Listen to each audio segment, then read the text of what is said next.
So good evening. Good evening. Good evening sir. चलिए जल्दी आ जाइए बेटा, जल्दी से डाल दीजिए ग्रुप पे कि क्लास शुरू हो गई है। Mishra sir class started. जल्दी से डाल दीजिए, स्टार्ट करिए फटाफट। अवंतिका बेटा रेगुलर रहिए बेटा।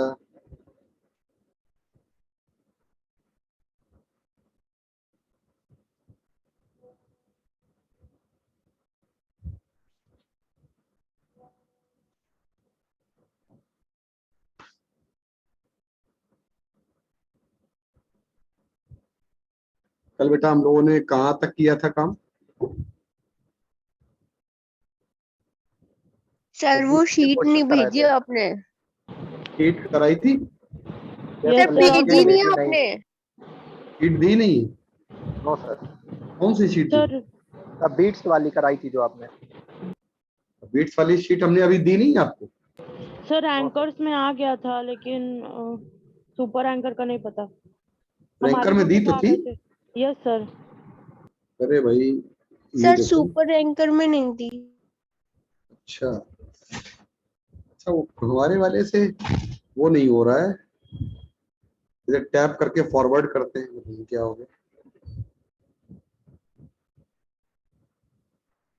तो बेटा क्या किया जाए? सर आपने कहा था स्टैंडिंग वेव करवाएंगे यहाँ से। अच्छा आज जो है ना स्टैंडिंग वेव का था। यस सर, और फिर सोनोमीटर वाले क्वेश्चन। अच्छा आज हम लोग को स्टेशनरी वेव कंप्लीट करनी है। ओके बेटा जल्दी आ जाइए फटाफट।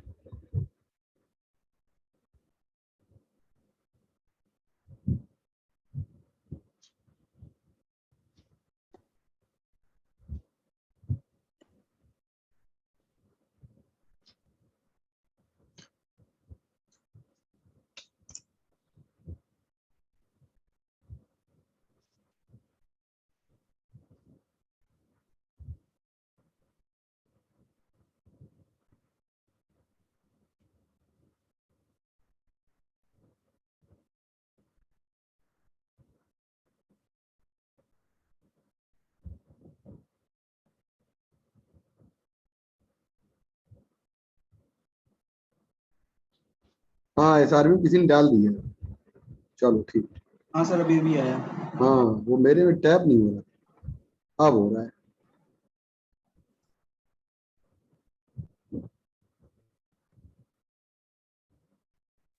सर वो सॉल्यूशन वाली भी सेंड कर दीजिएगा जिसमें आपने सॉल्व किया था। अच्छा सॉल्यूशन वाला है। Yes sir.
आइए बेटा।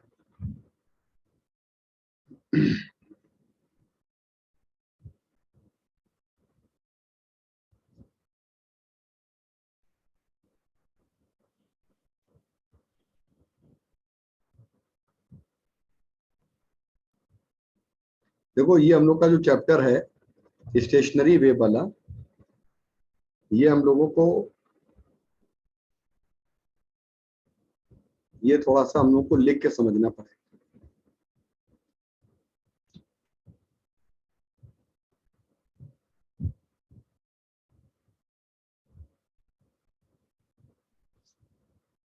आइए बेटा।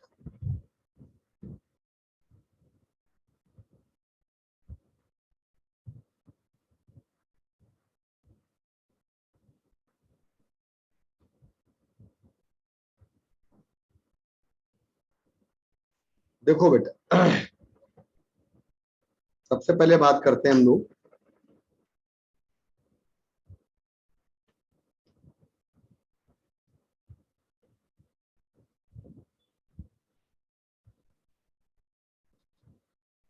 Stationary wave. Stationary wave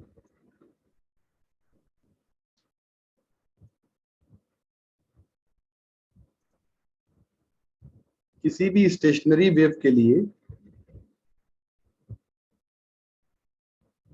we must have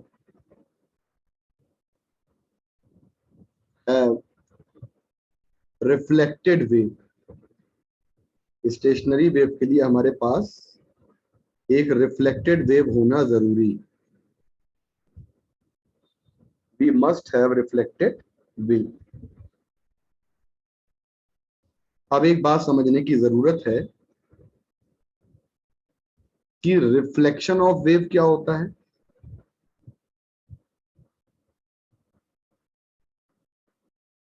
reflection of wave,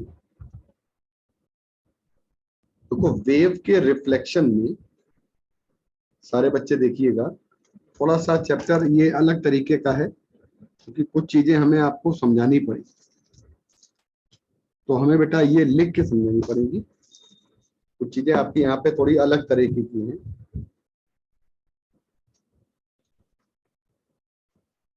इसलिए बेटा हम लोग जो है स्टेशनरी वेव में चीजों को लिख कर समझें, ठीक है। तो बेटा बात होती है रिफ्लेक्शन की, तो रिफ्लेक्शन ऑफ वेव, तो रिफ्लेक्शन ऑफ वेव में एक बात समझिएगा सारे बच्चे कि जब आपकी वेव जो होती है ना वो रिफ्लेक्ट जब करती है, reflection of wave and refraction of wave दोनों समझ लीजिए एक ही डायग्राम।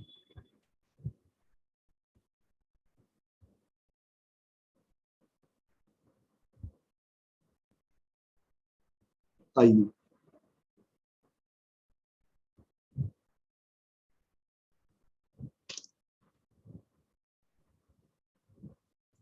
बेटा, जो रिफ्लेक्शन होता है ना, रिफ्रैक्शन होता है, जैसे आपने यहां पर एक काम किया, एक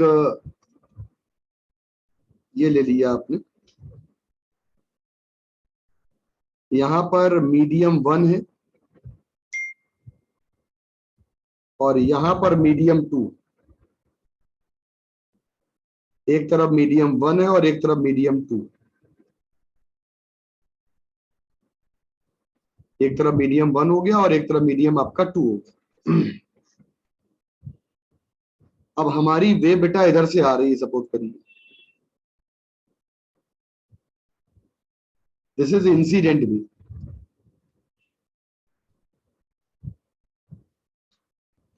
और ये जो आपकी इंसिडेंट वेव आ रही है ना, ये बेटा इंसिडेंट वेव आपकी यहां पे बना दीजिए आप नॉर्मल। जब आप नॉर्मल बना देंगे तो ये वाली वेव हमारी क्या होगी, या तो बेटा इधर जाएगी और या फिर ये वाली वेव हमारी रिफ्लेक्ट हो जाएगी बेटा, ये वाली हो जाएगी रिफ्लेक्टेड वेव।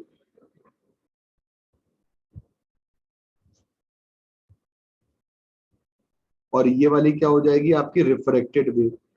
जब मीडियम बदल जाता है तो हम लोग जो है ये वाली रिफ्रैक्टेड वेव हो जाएगी।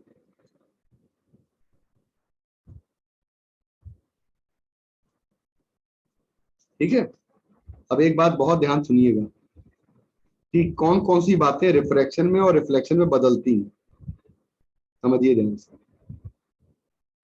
जब हमारी वेव रिफ्लेक्ट करती है, पहली बात तो यहाँ पे डायरेक्शन बदलती है, यहाँ पे लिख देता हूं चेंज और डू नॉट चेंज। यहाँ पर कौन कौन सी बातें चेंज हो जाएंगी और डू नॉट चेंज, कौन कौन सी बातें चेंज हो जाएंगी और कौन कौन सी बातें चेंज नहीं होंगी।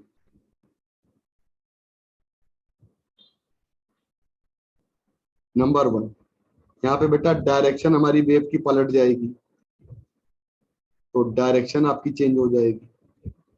नंबर 2 बेटा, और क्या चेंज हो जाएगा, यहाँ पे फेज चेंज हो जाएगा।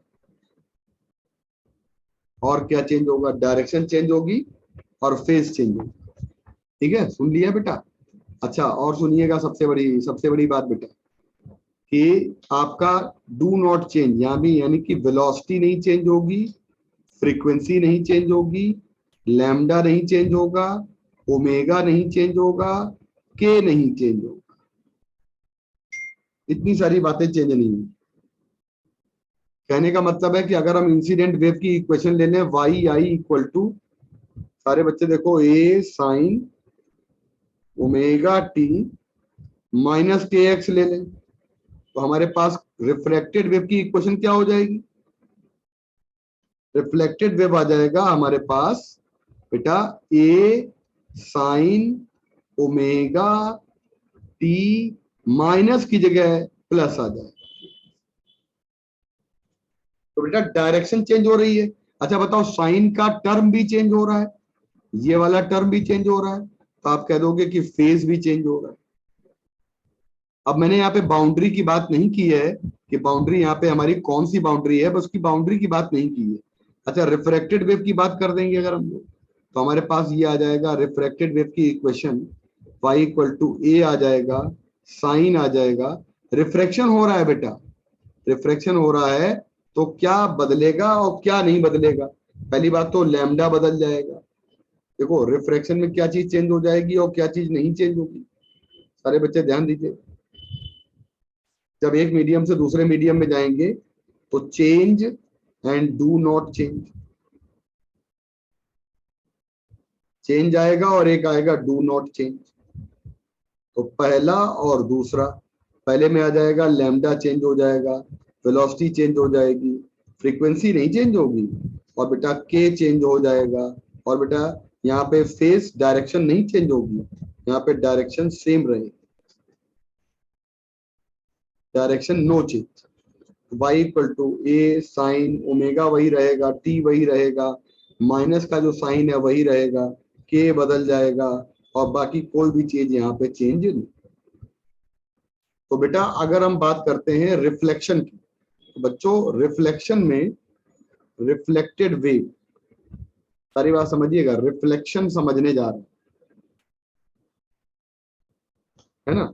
हम लोग जब रिफ्लेक्शन समझने जा रहे हैं तो एक होती है रिजिड बाउंड्री और एक होती है बेटा हमारी, तो रिफ्लेक्शन में बाउंड्री का कमाल है। तो नंबर 1 बेटा रिजिड, नंबर 2 नॉन रिजिड या फ्री। तो रिफ्रैक्शन थ्रू रिजिड बाउंड्री,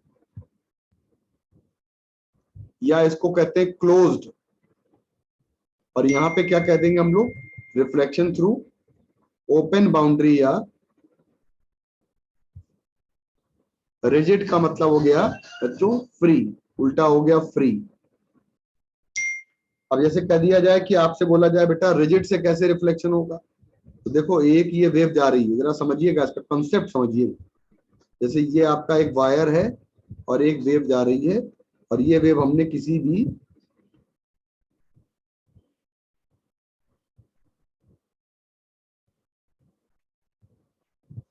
ये छोटा सा पाइप जैसा है, वहां पर हमने वेव जो है ये यहां जा, तो अब हमारी जो वेव जा रही है ना, ये क्या करेगी, ये जाने वाली वेव है, ये हमारे इस पॉइंट पर, इस वाले पॉइंट पर ये फोर्स लगाएगी ऊपर की, और क्योंकि रिजिड बाउंड्री है तो न्यूटन का तीसरा नियम लगेगा और फोर्स इसमें नीचे की ओर लगेगा। तो हमारी यही वाली वेव यहां से लौट कर आएगी बेटा, और ये वाली वेव हमारी यहां से लौट कर आएगी, और देखिए यहां से क्रेस्ट गया, और अगर रिजिड बाउंड्री है तो यहां से ट्रफ लौटेगा,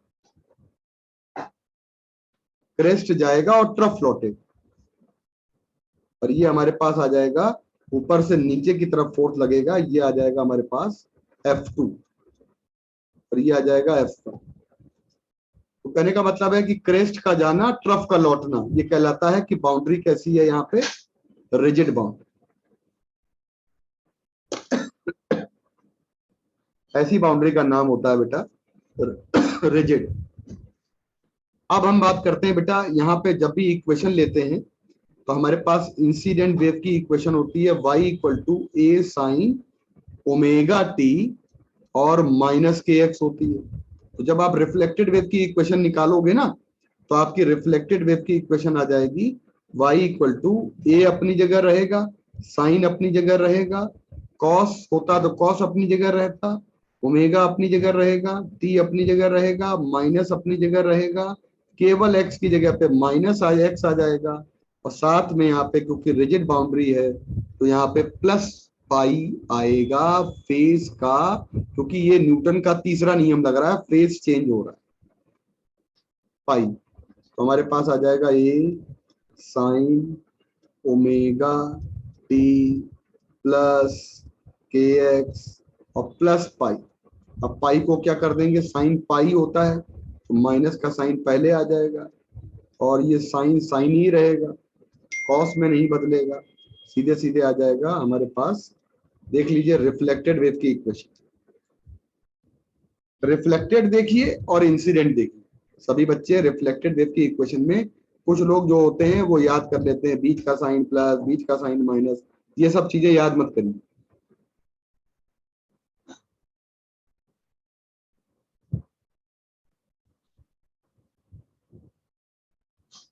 नेक्स्ट बेटा हम आ जाते हैं, चलिए जल्दी से आ जाइए।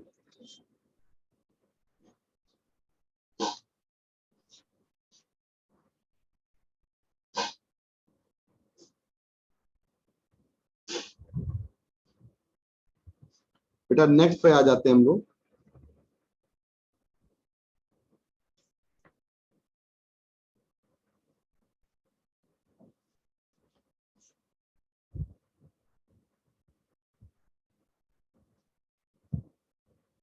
हो गया, आगे बढ़ जाएं।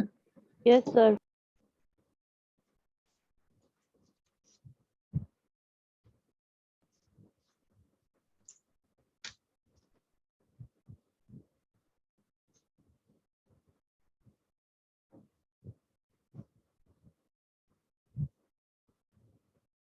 चलो बेटा,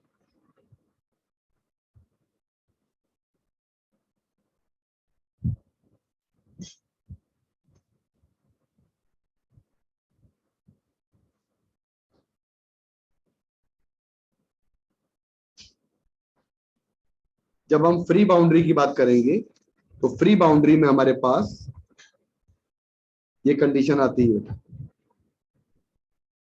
ये देखिएगा, और ये वाली वेव हमारी आ रही है,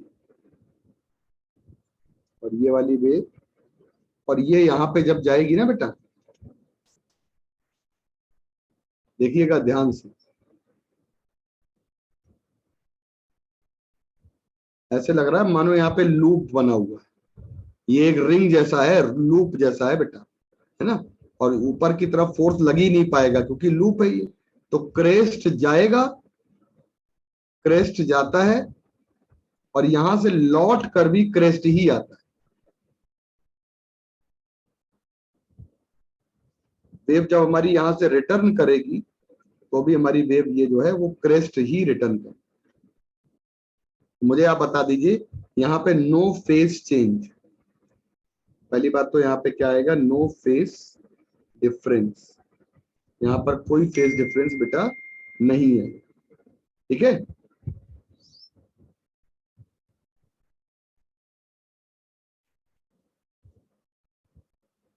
अब आपको मैं एक बात बता दूं बेटा, कि जैसे कभी भी पूछा जाता है कि लॉन्गिट्यूडनल वेव, प्रेशर वेव जो होती है ना, लॉन्गिट्यूडनल वेव का दूसरा नाम है प्रेशर वेव, ये वेव जो होती है no phase change from rigid end, उल्टा होता है, मतलब ये हम बात कर रहे हैं डोरी में, लेकिन अगर हम बात करेंगे लॉन्गिट्यूडनल वेव की, तो लॉन्गिट्यूडनल वेव में कोई भी फेस चेंज नहीं होता है।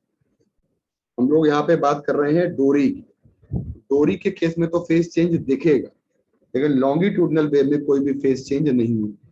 हम लोगों ने डोरी बनाई है बेटा दोनों।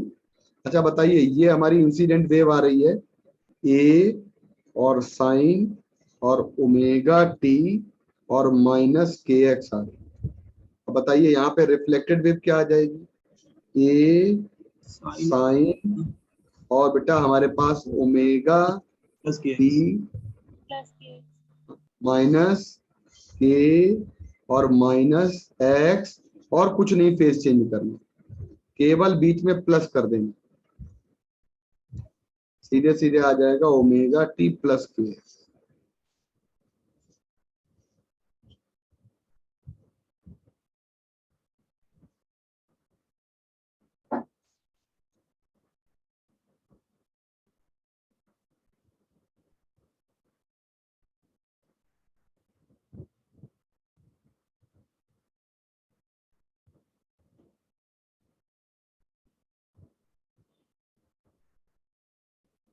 आ गया बेटा? अब आइए, अब आइए, अब आइए बेटा, अब आइए, अब आइए आगे। यहाँ पर एक काम करते हैं, आफ्टर सुपर पोजिशन, अब हम लोग इन दोनों का सुपर पोजिशन करा लें, और हमारे पास जब स्टैंडिंग वेव बनती है उसके लिए हमारे पास दो वेव होनी चाहिए ऑपोजिट डायरेक्शन। तो सुपर पोजिशन कराएंगे, किसका किसका कराएंगे? इंसिडेंट वेव का सुपर पोजिशन रिफ्लेक्टेड वेव के साथ।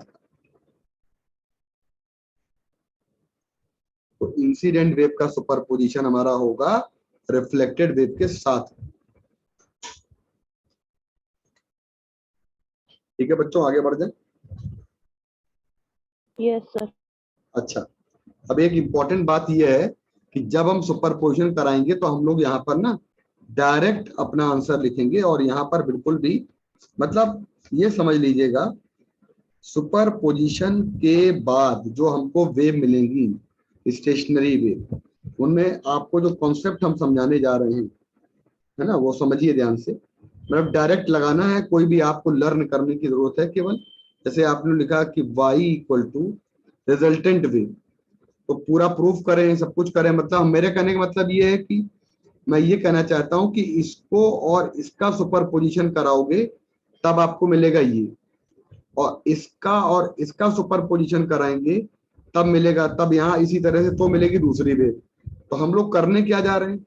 हम लोग करने जा रहे हैं कि जब हमारी रिजिड बाउंड्री से होती है, रिजिड वाला केस लेते हैं तब अलग आएगा, और फ्री या ओपन वाला केस लेंगे तब अलग आएगा। इक्वेशन आपकी स्टैंडिंग वेव की अलग अलग है। क्या अंतर आएगा? पहली बात तो टू एम्पलीट्यूड, एम्पलीट्यूड का ट्वाइस कर दोगे, साइन के साथ आपका के एक्स आएगा, और कॉस के साथ आपका ओमेगा टी आएगा। साइन के साथ के एक्स होगा और कॉस के साथ आपका क्या हो जाएगा? ओमेगा टी आ जाएगा। और यहाँ पे जब बात करेंगे तो 2 आ जाएगा, एम्पलीट्यूड ट्वाइस हो जाएगा, एंड बेटा हमारे पास साइन के साथ ओमेगा टी आएगा, और बेटा कॉस के साथ हमारा आ जाएगा के एक्स। बोलिए डन।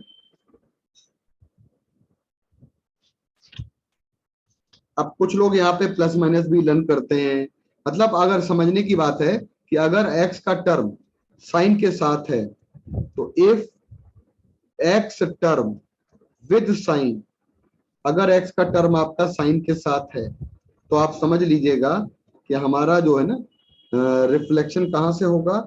हुआ होगा रिफ्लेक्शन फ्रॉम रिजिड बाउंड। हमारा रिफ्लेक्शन जो होगा वो हमारा रिजिड से होगा। और अगर x का टर्म आपका बेटा कॉस के साथ होगा तो x का टर्म होगा विद कॉस, है ना। x का टर्म साइन के साथ, ये मैंने साइन क्या लिख दिया है, मुझे SIN लिखना है बेटा। साइन के साथ अगर होगा x का टर्म, तो x का टर्म साइन के साथ होगा तो रिफ्लेक्शन फ्रॉम रिजिड, और x का टर्म अगर कॉस के साथ होगा तो रिफ्लेक्शन फ्रॉम ओपन या फ्री, रिजिड या क्लोज्ड।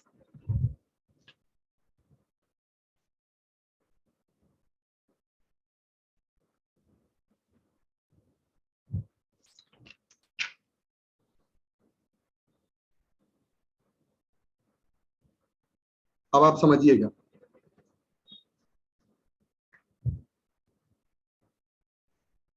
जब हमारी मीडियम में स्टेशनरी वेव बनती है ना बेटा, तो एक बात समझिएगा यहाँ पे कि इस कंडीशन में यहाँ पर अगर कोई पूछे कि हम इस इक्वेशन को दिया जाए या ये इक्वेशन गिवन हो, कोई आपसे पूछता है कि एम्पलीट्यूड बताइए क्या होगा, पहली बात तो एम्पलीट्यूड आपका कौन सी वेव का होगा, स्टैंडिंग वेव का नहीं होगा। एम्पलीट्यूड केवल आपका क्या होगा बेटा, इंसिडेंट वेव का होगा। तो आपसे इंसिडेंट वेव का एम्पलीट्यूड पूछेंगे तो सारे बच्चे एक ही काम करेंगे, हाफ कर देंगे कोफिशिएंट का आधा, कोफिशिएंट का आधा, तो कोफिशिएंट दिया जाएगा उसका हाफ। और दूसरे नंबर पर हम लोग ये जान जाएंगे बेटा कि कोफिशिएंट ऑफ ओमेगा जो होता है वो हमेशा आपका होता है, कोफिशिएंट ऑफ टी जो होता है दैट विल बी ओमेगा, और कोफिशिएंट ऑफ एक्स जो होता है बेटा हमारा ये आ जाएगा हमारा के।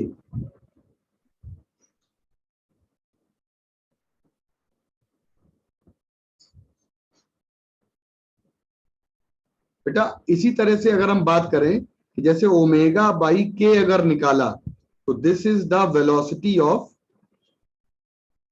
इसको हम क्या कहते हैं, वेलोसिटी ऑफ इंसिडेंट वेव या रिफ्लेक्टेड वेव।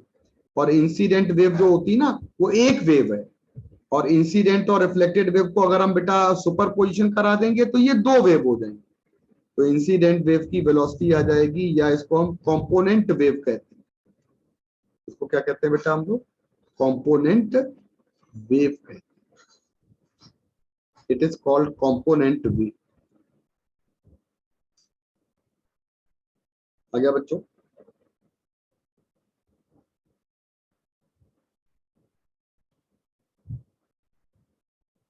अगर आपसे पूछा जाए कि वेलोसिटी ऑफ स्टैंडिंग वेव क्या हो जाएगी, वेलोसिटी या स्पीड ऑफ स्टैंडिंग वेव जो हो जाएगी वो हमारी जीरो हो जाएगी, क्योंकि स्टेशनरी वेव जो होती है वो हमारे दो पॉइंट के बीच में कन्फाइंड रहती है, एनर्जी को हमेशा कन्फाइंड रखती है, यानी एनर्जी जो होती है वो हमारी कन्फाइंड रहती है बिटवीन बाउंड्रीज।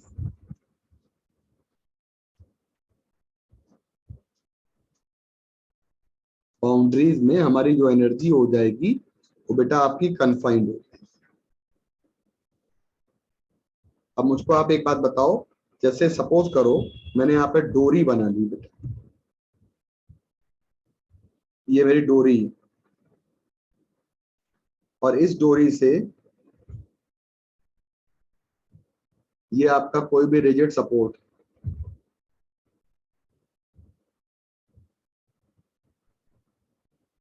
ये आपकी क्या हो जाएगी, रिजिड बाउंड्री। और ये एक डोरी है, थ्रेड है,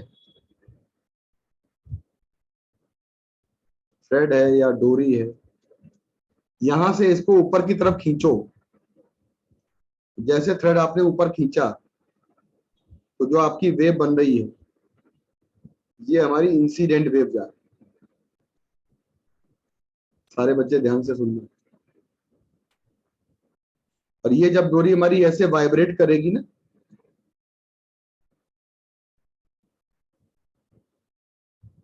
जब डोरी हमारी वाइब्रेट करेगी तो ये यहां पर भी वाइब्रेशन होगी,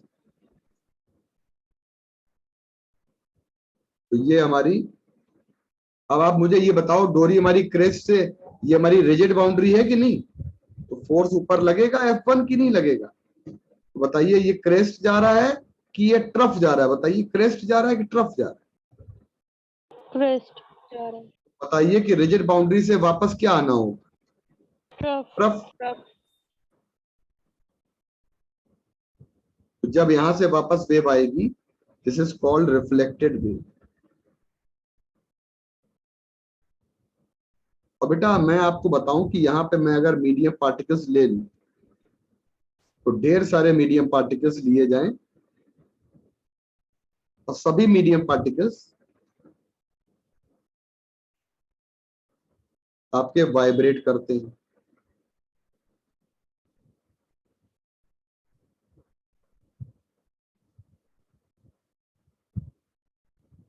ये रस्सी है, डोरी है, इनके जो मीडियम पार्टिकल्स हैं इनकी क्या पोजीशन हो जाएगी, हम लोग जब इसका वाइब्रेशन देखेंगे किसी सितार या गिटार में स्टेशनरी वेव में, मीडियम पार्टिकल जब आपके वाइब्रेट करेंगे बेटा तो एक बात समझ लीजिएगा कि अगर डोरी की लंबाई हमारी कितनी है L, तो x इक्वल टू 0 पर और x इक्वल टू L पर हमारा पॉइंट मिल रहा है, टिप मिल रहा है, इसको हम लोग टिप कहते हैं। x इक्वल टू 0 पर और बेटा, तो बेटा ये बात समझ लीजिएगा ध्यान से,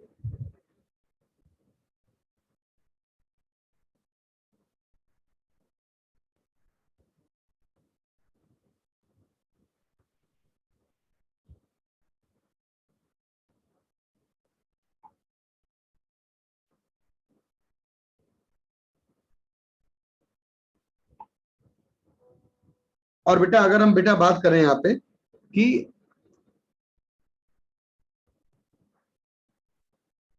हर हर हर किसी, क्या होता है? तो बेटा कॉन्फाइंड मतलब क्या होता है? एनर्जी कन्फाइंड का मतलब है बंधा रहना। और देखो बेटा हर किसी पार्टिकल को देखेंगे ना, तो हर पार्टिकल का ऑसिलेशन डिफरेंट एम्पलीट्यूड में हो रहा है। जैसे सबसे बड़ा एम्पलीट्यूड है आपका बिल्कुल बीचों बीच, और उससे कम एम्पलीट्यूड हमारा, देखिए तो एम्पलीट्यूड हमारा घटने लगा। अगर हम इधर आएंगे तो एम्पलीट्यूड घट रहा है, अगर बेटा हम और दूर आएंगे तो एम्पलीट्यूड हमारा घट रहा है, अगर बेटा हम और आगे आएंगे तो एम्पलीट्यूड हमारा जो है वो घट रहा है। इसका मतलब है कि हम लोग के पास डिफरेंट पोजीशन पे डिफरेंट एम्पलीट्यूड आ रहा है। बताइए, हमारे पास जो एम्पलीट्यूड होगा वो डिफरेंट पोजीशन पे डिफरेंट एम्पलीट्यूड होगा। मतलब एम्पलीट्यूड पोजीशन डिपेंडेंट हो गया। Amplitude amplitude amplitude will be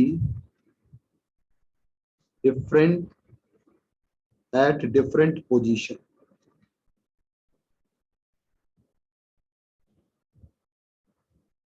हमारा एम्पलीट्यूड अलग अलग पोजीशन पे अलग अलग आ गया बेटा।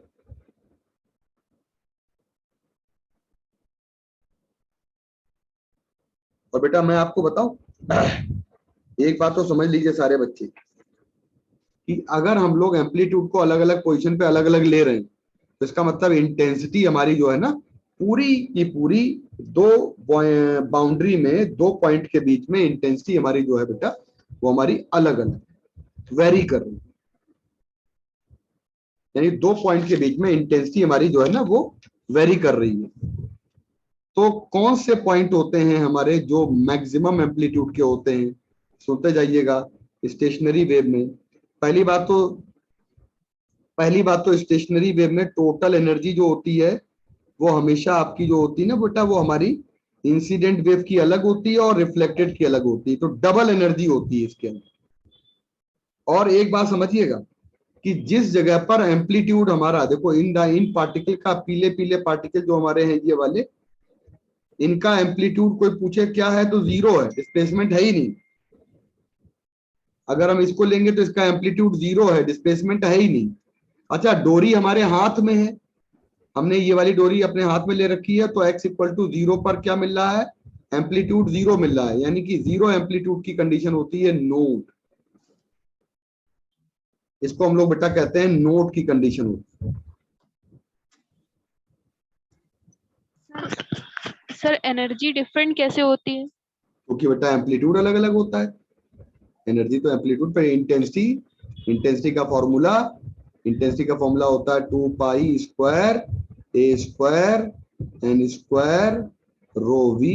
किसी भी वेव की अगर हमारी एम्पलीट्यूड बदल रहा है सर लेकिन इंसिडेंट और जो रिफ्लेक्टेड होगी तो सर उसका नेट तो इक्वल होगा ना?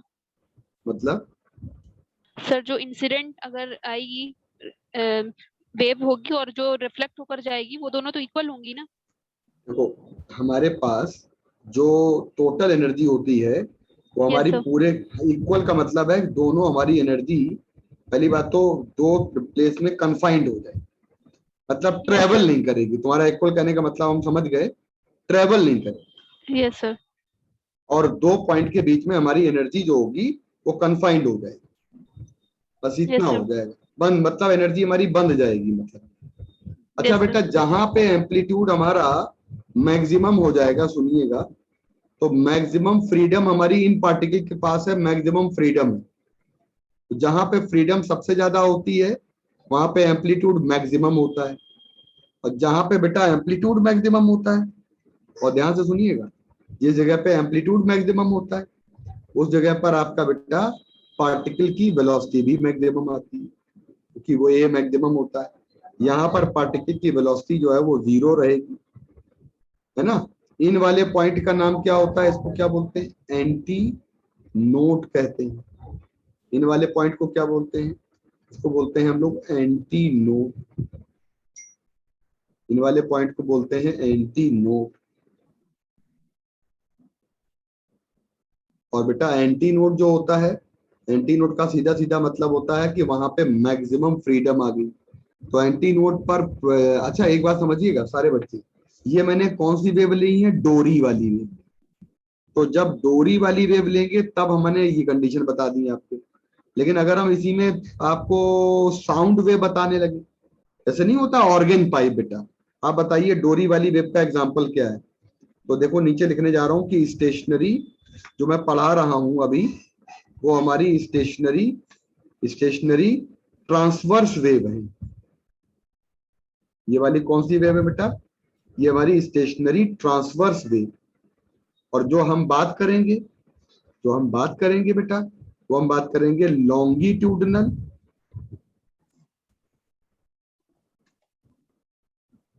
और लॉन्गिट्यूडनल स्टेशनरी वेव या स्टेशनरी लॉन्गिट्यूडनल वेव, दोनों बातें हैं। तो लॉन्गिट्यूडनल स्टेशनरी वेव की बात करते हैं बेटा हम लोग, तो इसका एग्जांपल होता है बेटा ऑर्गन पाइप। और अगर हम स्टेशनरी ट्रांसवर्स वेव की बात करते हैं तो इसका एग्जांपल है स्ट्रिंग, सितार, गिटार।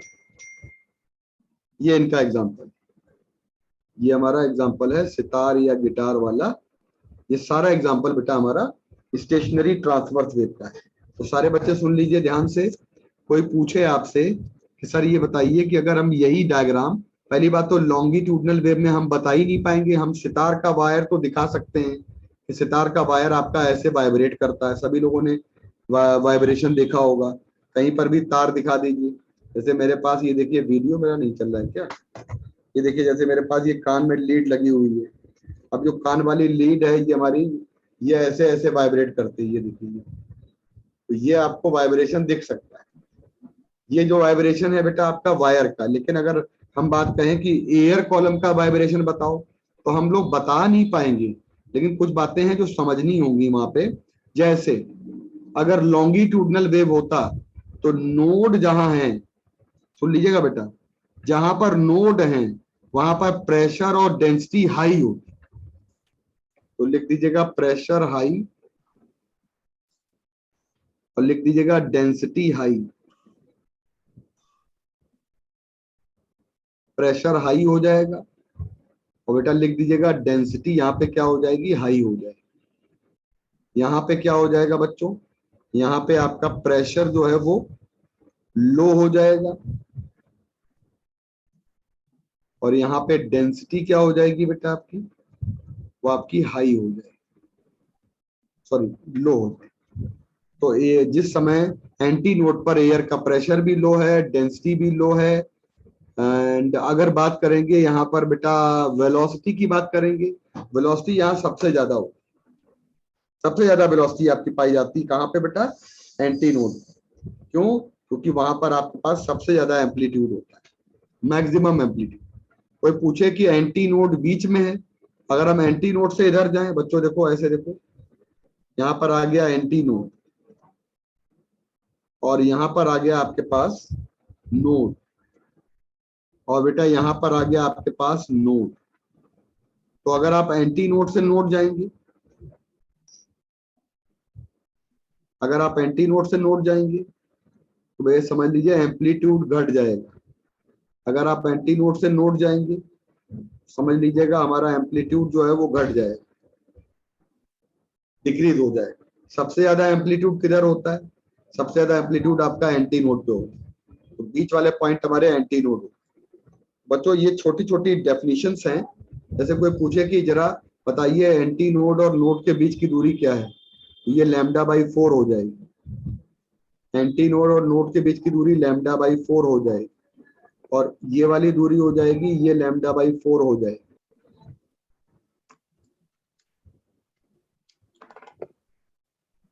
और बेटा नोड से नोड के बीच की दूरी क्या हो जाएगी? ये लैम्डा बाई 4 हो जाएगी। Lambda by 2। हाँ जी बेटा, लैम्डा बाई 2 होगी नोट नोड से नोड लैम्डा बाई 2। कौन सी लैम्डा बाई 2 बेटा? नोट टू नोट हाँ, और नोड से antinode. Node to antinode. हाँ, एंटी नोड टू एंटी। अब बेटा अगर हम बात करते हैं, जैसे हम लोग इनका जब शेप बनाते हैं तो हम लोग इनका शेप ऐसे भी बना सकते हैं। देखो ये देखिए ऐसे, ये देखिए। तो ये नोड हो गया, ये बेटा एंटी नोड हो गया, ये एंटी नोड हो गया। ये वाला लैम्डा बाई 4 हो जाएगा यहां से लेकर यहां तक, और ये वाला लैम्डा बाई 4 हो जाएगा यहां से लेकर यहां तक, और ये वाला आपका हो जाएगा लैम्डा बाई एंटी नोड से एंटी।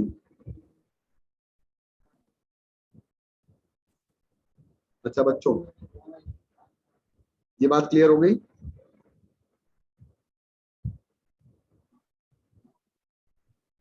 एक बात ध्यान रखिएगा, मीन पोजीशन के जो हमारे ये वाले पार्टिकल होते हैं ना, ये वाले, ये तो कभी इधर उधर जाते ही नहीं, लेकिन बाकी जितने भी पार्टिकल्स होते हैं, जैसे ये ऊपर गया, फिर ऊपर से नीचे आया, फिर ऐसे गया, मतलब ऐसे ऐसे ऐसे ऐसे ऐसे, तो ये पार्टिकल मीन पोजीशन को कितने बार क्रॉस करता है? ये पार्टिकल मीन पोजीशन को कितने बार क्रॉस करता है बताइए? बोलो, 2 बार। कोई भी पार्टिकल ले लीजिएगा, ऊपर जाना, फिर ऊपर से नीचे आना, और फिर ऐसे जाना। बताइए मीन पोजीशन पर कितने बार क्रॉस करेगा? 2 बार। 2 बार करेगा कि 3 बार करेगा? 2 बार करें। हाँ, क्योंकि पहली बार तो ऊपर जा ही रहा है ना। तो ये बेटा स्टेशनरी वेव है। एक बहुत ही प्यारा सवाल आपको बताने जा रहे हैं, तो उसको नोट करिएगा। जैसे कभी आपसे कोई कह दे, स्टेशनरी वेव का एग्जांपल कोई भी ले सकते हैं हम लोग। मान लीजिए कोई आपसे कह दे, बहुत ही अच्छा सवाल है, लिख लीजिएगा,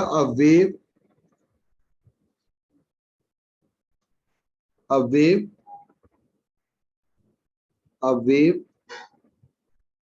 represented by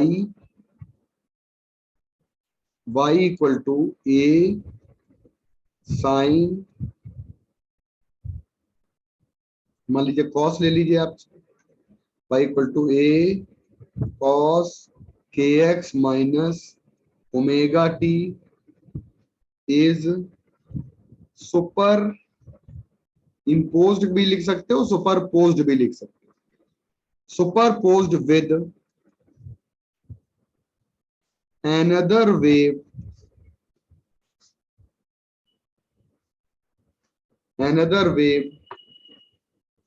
to form stationary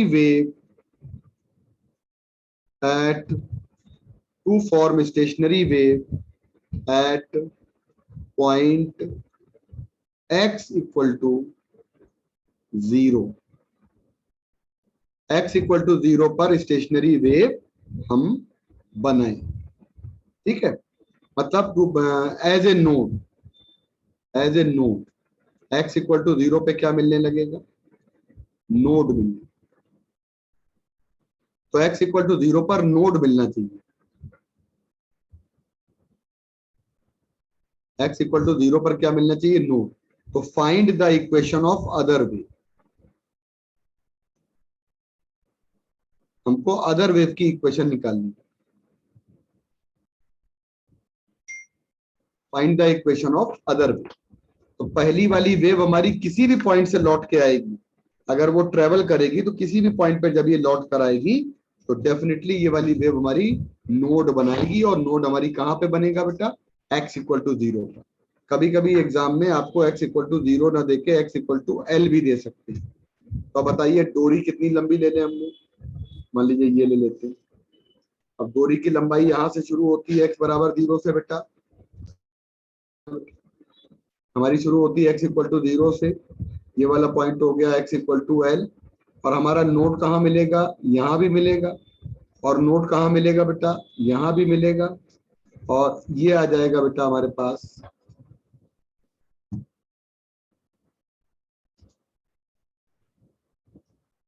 ये हमारी रिफ्लेक्ट। इसका मतलब ये बताओ, नोड अगर यहाँ मिलेगा, पक्का कि ये वाली वेव आपकी कहां से रिफ्लेक्ट हुई होगी? आप बता सकते हो ये वाली वेव किस जगह से रिफ्लेक्ट हुई होगी? बाउंड्री इसकी कैसी रही हो? रिजिड रही होगी। रिजिड वाली। रिजिड वाली रही होगी, लेकिन रिजिड वाली बाउंड्री आपको कहीं पर भी क्वेश्चन में नहीं लिखी है। यस। तो यही एक इंपॉर्टेंट बात है कि क्वेश्चन में बाउंड्री दी नहीं है आपको।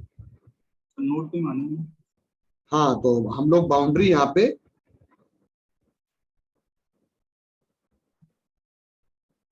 रिजिड वाली ले लेते हैं। तो हमको जब दूसरी वेव की इक्वेशन निकालनी हो ना, तो ये वाली जो वेव है वो हमारी इंसिडेंट वेव है, ये वाली, और ये वाली गिवन है हमारी ए कॉस और के एक्स और माइनस ओमेगा टी गिवन है, और दूसरी वाली जो वेव हमारी है वाई आर निकाल। तो ये वाली जो हमारी हो जाएगी, ये आ जाएगी ए, बेटा जब निकालना है हमको कॉस अपनी जगह रहेगा, और आपके पास आ जाएगा के, और x की जगह माइनस एक्स, और ये बेटा सेम, ये सेम, और ये पाई आ जाएगा रिजिड की वजह से। तो वाई आर कितना आ जाएगा, माइनस का, पाई की वजह से माइनस आया, ए आया, कॉस आया, और ये आ जाएगा माइनस के एक्स माइनस का ओमेगा टी आर। बताओ यहां तक ठीक है? और ये हमारे पास आ जाएगा माइनस का ए, कॉस के अंदर का माइनस आप कॉमन ले लीजिएगा। जब आप कॉस के अंदर का माइनस कॉमन ले लेंगे तो ये हमारे पास वैल्यू आ जाएगी,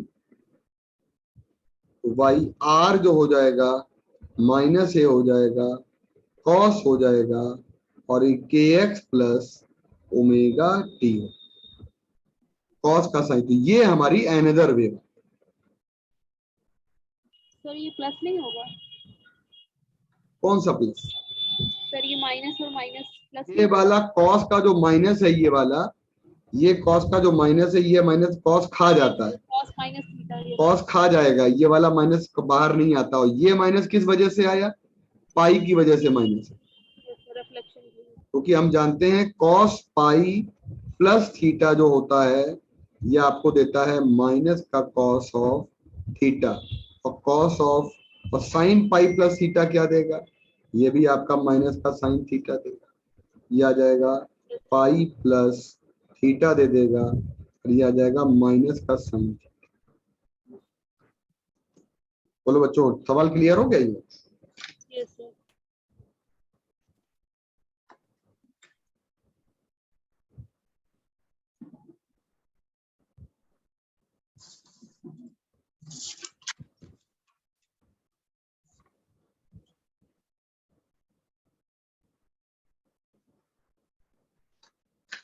अब मान लीजिएगा कोई कह देता है, एक बहुत पुराना क्वेश्चन है बेटा, कोई कह देता है आपको कि a standing wave is formed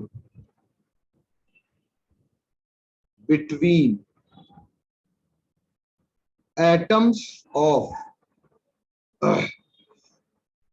कोई भी एटम से ले लो, atoms of oxygen molecule,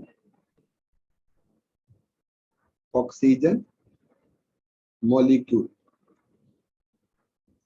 oxygen molecule में अगर हमको देखा जाए तो एटम्स ऑफ ऑक्सीजन मॉलिक्यूल में, अब बताइए उन ऑक्सीजन मॉलिक्यूल में हमें बॉन्ड लेंथ कितना दिया गया है? मान लीजिए दिया गया बॉन्ड लेंथ, है ना? अब मुझे ऑक्सीजन की बॉन्ड लेंथ पता नहीं है, मान लीजिए मैं ऐसे ही बोल देता हूं 1.2 एंगस्ट्रॉम दी गई।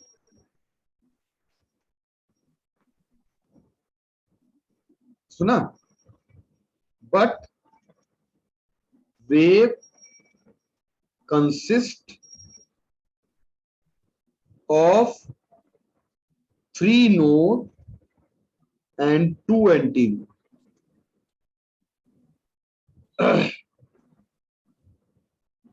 वेव आपकी 3 नोड होंगे और 2 एंटीनोड होंगे। बताइए वेव में 3 नोड होंगे और 2 एंटी नोड होंगे। मान लीजिए ओ ये है और ओ ये है, हाँ ये देखिए, और ये देखिए बेटा, हमारे पास 3 नोड बन गए, तो हमारे पास λ/2 ये आ गया और λ/2 ये आ गया, और पूरी हमारे पास यहां से लेके यहां तक की डिस्टेंस हो जाएगी, वो हमारी दी हुई है 1.2 एंगस्ट्रॉम। तो λ/2 और प्लस λ/2 और इक्वल टू हो जाएगा 1.2 एंगस्ट्रॉम। फुली क्लियर हो गया?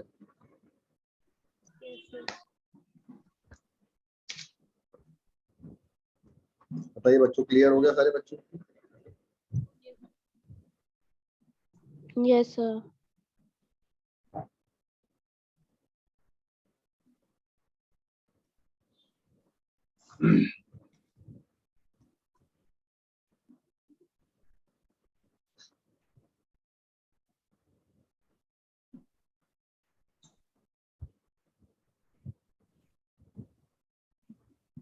पंकज अभी कोचिंग में हो ना?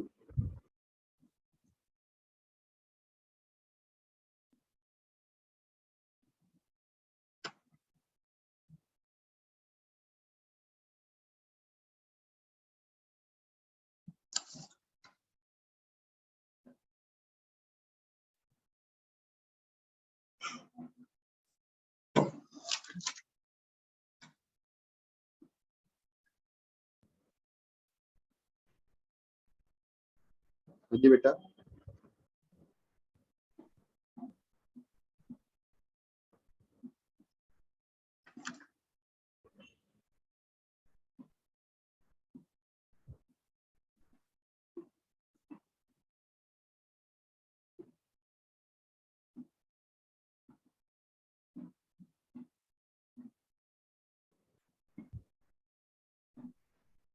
बेटा अब आपका जो सवाल है, जैसे मान लीजिए मैंने एक क्वेश्चन और दिया आपको, है ना, मतलब बहुत ज्यादा वैरायटी के, मतलब इस तरीके के जो क्वेश्चंस होते हैं, मान लीजिए मैंने आपसे कहा कि एक क्वेश्चन है y इक्वल टू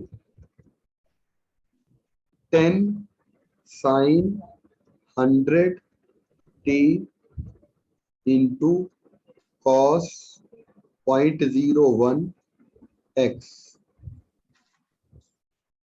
ठीक है, समझना। अब आपसे क्या कह रहा है, y आपका किस में है? मिलीमीटर में। y किस में बेटा है? मिलीमीटर। और x किस में है बेटा आपका? x आपका मीटर में। यूनिट का फंडा वही रहेगा, ये ध्यान रखिएगा, यूनिट का फंडा वही रहेगा जो आपको प्रोग्रेसिव वेव में, ठीक किस में है? सेकंड में। आपसे कह रहा है बताइए वेलोसिटी ऑफ वेव लिखा है, केवल केवल लिखा है वेलोसिटी ऑफ वेव।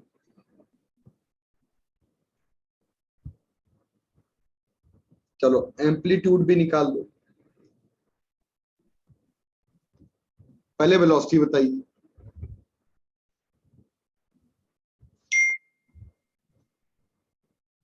सर 10⁴ हाँ 10⁴ मीटर पर सेकंड। 10 मीटर पर सेकंड। और एक बात तो समझने वाली ये है कि जब हमसे वेलोसिटी ऑफ वेव कह रहा है बेटा, केवल वेलोसिटी ऑफ वेव कह रहा है, इसका मतलब हमारा आंसर जो है हमें नहीं, मतलब कौन सी वेव की वेलोसिटी निकालनी इंसिडेंट वाला वेव है? Incident sir wave. जीरो हो जाएगी, जीरो हो जाएगी। नहीं दीदी, अब आपको ऑप्शन, मतलब हमने वेव, तो हमने ऐसे क्वेश्चन किसी किताब में देखा, ऐसे ही लिखा हुआ है, तो उसका सर एक उसका एक ऑप्शन देखो, एक ऑप्शन उसका आप जो बोल रहे हो वही दिया है 10⁴, एक ऑप्शन दिया है 1, एक ऑप्शन दिया है 10⁻⁻², और एक ऑप्शन दिया है आपका beta not derivable from the above data.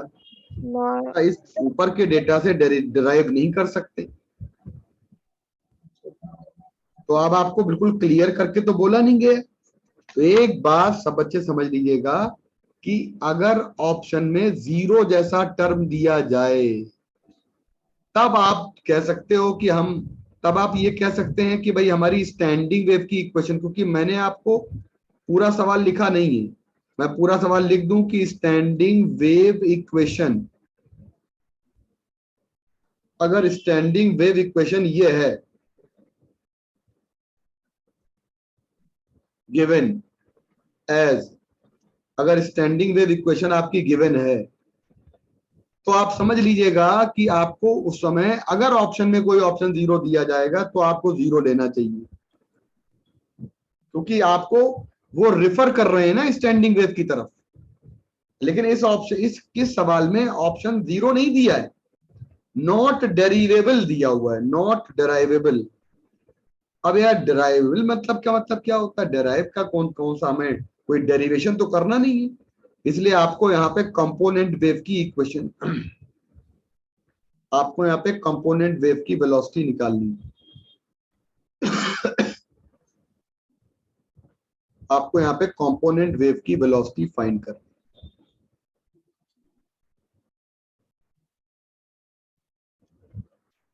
आपको यहाँ पे कंपोनेंट वेव की वेलोसिटी निकालनी है, ओमेगा बाई के, और आपका आंसर आ जाएगा बेटा हमारे पास 10,000।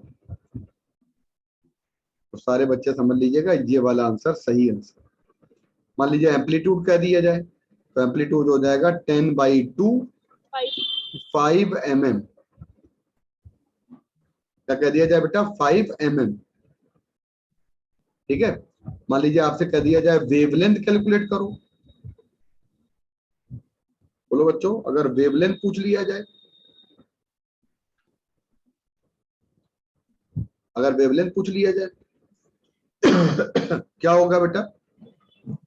तो कोफिशिएंट ऑफ एक्स जो होता है वो हमारा के आ जाएगा, 0.01 को 2 पाई बाई लैम्डा लिखोगे और लैम्डा की वैल्यू हो जाएगी 200 पाई। ये वेवलेंथ आ गई हमारी। ठीक है, मतलब कई चीजें हमारी ऐसी हैं। मान लीजिए पूछ लिया जाए नोड टू नोड तक की डिस्टेंस पूछ ली जाए, बोलो 100 पाई। 100 पाई। 100 अच्छा यहाँ पे वो पुट कर दो, 3.14 पुट कर दो। जैसे आपसे पूछा जाए इसकी यूनिट क्या होगी, मीटर होगी, 3.14 पुट कर दीजिए तो आपके पास आ जाएगा 628 आ जाएगा। तो बताओ नोड टू नोड क्या हो जाएगा? λ/2। अच्छा, नोड से एंटी नोड निकालेंगे तो λ/4। अब यहां तक तो दिक्कत नहीं आती है, कुछ बच्चे गड़बड़ कर देते हैं नोड से नेक्स्ट एंटी नोड।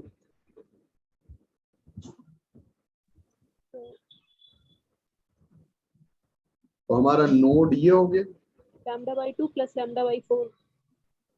ये देखो नोड हो गया, ये एंटी नोड हो गया, ये नोड हो गया, ये एंटी नोड हो गया, ये नोड हो गया। तो आपसे नोड से एंटी नोड नहीं पूछा है, नोड से नेक्स्ट एंटी नोड। ये λ/2 हो जाएगा 3 λ/4 और ये λ/4 हो जाएगा। तो आपका ये आ जाएगा 3 λ/4। बोलो बच्चों। सर ये एम्पलीट्यूड किसका निकाला था सर? है बेटा? सर ये एम्पलीट्यूड सर कंस्टिट्यूएंट वेव का था। कौन सा वाला कॉन्स्टिट्यूएंट वाला? सर ये जो एम्पलीट्यूड निकाला गया है सर। हाँ, ये कंपोनेंट वेव का है। हाँ सर। अच्छा, कोई पूछे कि स्टैंडिंग वेव का एम्पलीट्यूड बताओ, तो यार स्टैंडिंग वेव का एम्पलीट्यूड खुद ही इतना वेरी करता है कि इसका एम्पलीट्यूड कौन सा लोगे भैया? देखो सर मैक्सिमम वाला अगर पूछे तो नहीं, आता नहीं है सवाल, वैसे आता कभी नहीं। फिर भी कोई कह दे तो मैक्सिमम वाला, फिर बीच वाला कहे तो बीच वाला लेना, अदरवाइज पूछा नहीं गया आज तक। तो पूछा सर जैसे बुक में लिखा हो गया है, जैसे मतलब ये जो 2a हो गया। बुक में लिखा है क्या? सर एक बुक में मतलब लिखा है कि मतलब जैसे जो इक्वेशन दी गई है -2a sin kx cos omega t, उसमें जो सर एम्पलीट्यूड की वैल्यू लिखी गई है वो 2a sin kx लिखी गई है। हाँ, तो 2a लिखा होगा बस। सर 2a sin kx लिख लिया क्या है? 2a sin kx। अरे वो गलत है, सिर्फ साइन हार्मोनिक टर्म नहीं होता। ठीक है, ठीक है। ठीक है मैक्सिमम। हाँ, वो ये बताना जरूर चाहते होंगे कि एम्पलीट्यूड पोजीशन डिपेंडेंट है, एक्स देख के बताना चाहते होंगे हाँ कि सर एम्पलीट्यूड हमारा पोजीशन डिपेंडेंट है जी सर। है ना, तो उसकी जरूरत नहीं है, लेकिन यहाँ पे 2A अगर ऑप्शन आ जाए तो 2A लगा दे। ठीक है ठीक है बच्चों, तो स्टैंडिंग वेव के हमने पॉसिबल वाले जितने क्वेश्चंस हैं वो सब करा दिए हैं। तुम्हारे जितने 25-26 बच्चे इसमें हैं बेटा, ये सारे बच्चे जुड़े रहिए, और कल की क्लास फिर 6:15 बजे है। तो कल हम लोग कंप्लीट करेंगे अपना ऑर्गन पाइप और बेटा स्ट्रिंग दोनों। है बेटा, बिंदु कुछ बोल रही है क्या बच्चों? कल हम लोग स्टैंडिंग वेव कंप्लीट करेंगे, तो कीप कनेक्टेड, बिल्कुल जरा सा भी लापरवाही नहीं करिए। कल हम लोग मिलते हैं बच्चों, ठीक है? स्टैंडिंग वेव में सर कभी वो वेलोसिटी ऑफ पार्टिकल तो कभी नहीं पूछा जाएगा ना, क्योंकि वो तो वेलोसिटी ऑफ पार्टिकल नहीं पूछा जाता बेटा, किसी वेव में नहीं। यस सर, वो तो वो हमेशा एसएचएम में पूछा जाएगा, है ना सर। गरिमा ना? Yes sir. ठीक है बेटा बच्चों, तो कीप कनेक्टेड, सारे बच्चे जुड़े रहिए। बहुत ज्यादा बच्चे आपके बैच में नहीं है, लेकिन सारे बच्चे ऑफलाइन में भी हैं, बहुत सारे आ गए हैं। फिर भी आप लोग बेटा जितने भी हो कनेक्टेड बने रहिए, ठीक है? चलो बेटा बाय, मिलते हैं कल। Thank you. Thank you sir. Bye बेटा, थैंक यू सर। बाय बेटा बाय।